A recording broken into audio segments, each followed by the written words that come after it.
السلام علیکم ورحمۃ اللہ وبرکاتہ. بسم الله الرحمن الرحیم.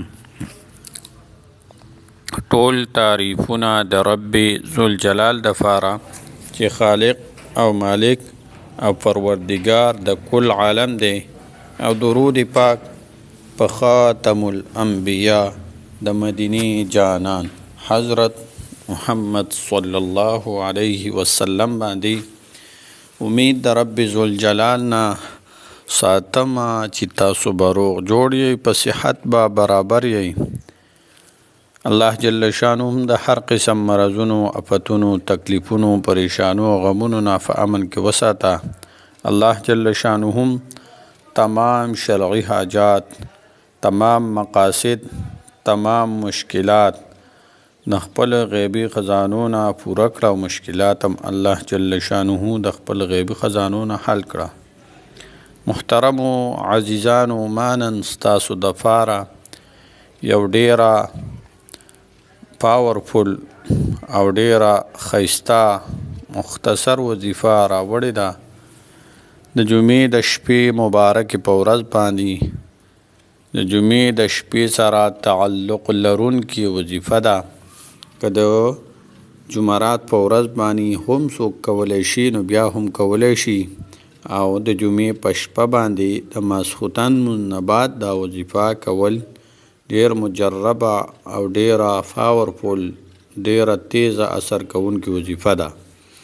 محترمو، وظیفه د چا د پاره ده چې د چا څومره حاجات وي، شرعي حاجات وي، د ډیر وخت نه او هغه حاجات نه پوره کیږي، ډیر دعاګانې، ډیر وظایف ارسي ورنه وکړه خو لیکن نه پوره کیږي، نو دا د هغې د پاره هم ده ډیره زر اثر کوونکې ده. ایمرجنسي کې څوک څه حاجات وي د هغې د پاره هم ده.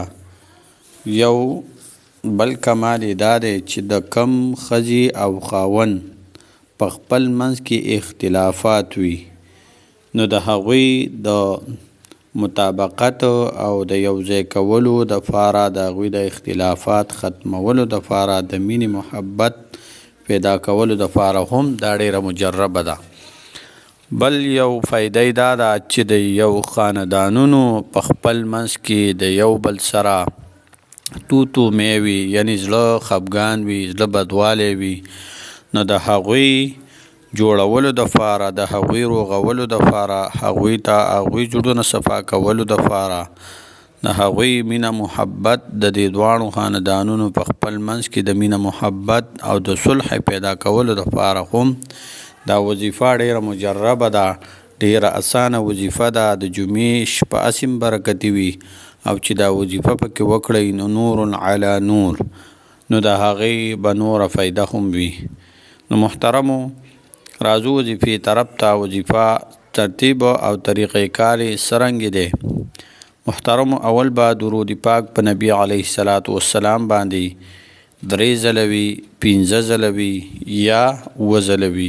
په طاق باندې، طاق عادات کې شمار کې چې څو پیرې تاسو ته اسانه وي، دا درود پاک په نبی علیه الصلاة والسلام باندې ووایئ. بیا د الله جل شانه 2 نومونه، یا الله یا سمیع، یا الله یا سمیع، دا به تاسو 313 مرتبه یعنی 313 ځله به دا ووایئ. بیا به د هغې نه بعد 313 مرتبه یعنی 314 ځله لا حول ولا قوة الا بالله، لا حول ولا قوة الا بالله، دا به تاسو 314 ځله بیا وایئ. بیا به د هغې نه وروستو درود پاک په نبی علیه الصلاة والسلام باندې 3 ځله وي، 15 ځله وي یا 7 ځله، دا به تاسو وایئ.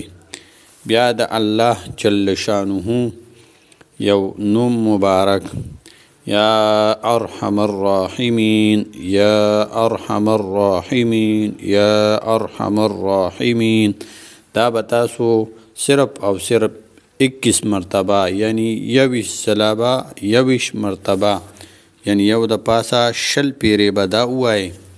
او محترمو، زمانه د وظیفې په سر کې ایر شو، اول بعد 2 رکعاته نفل صلات حاجات وکړئ د هغې نه پس به بیا دا وظیفه په دغه ترتیب سره وکړئ بیا به د الله جل شانه نه په مینت او په زارۍ او د زړه په توجه سره په مکمل توجه سره یکسویۍ سره او ډیر په جړه او په زار باندې به د خپلو حاجاتو د خپل صلح دپاره د خاندانونو د صلح دپاره دا دعاګانې وغواړئ الله جل شانه به ضرور ستاسو دا دعاګانې قبلوي او ستاسو حاجات به پوره کوي خو مخکې به د دې وظیفې نه مخکې به 2 رکعاته نفل صلات حاجت دا ضرور کوئ او که د ورځې څوک دا وظیفه کوي نو بیا دې دا 2 رکعاته نفل صلات حاجات هم کولی شي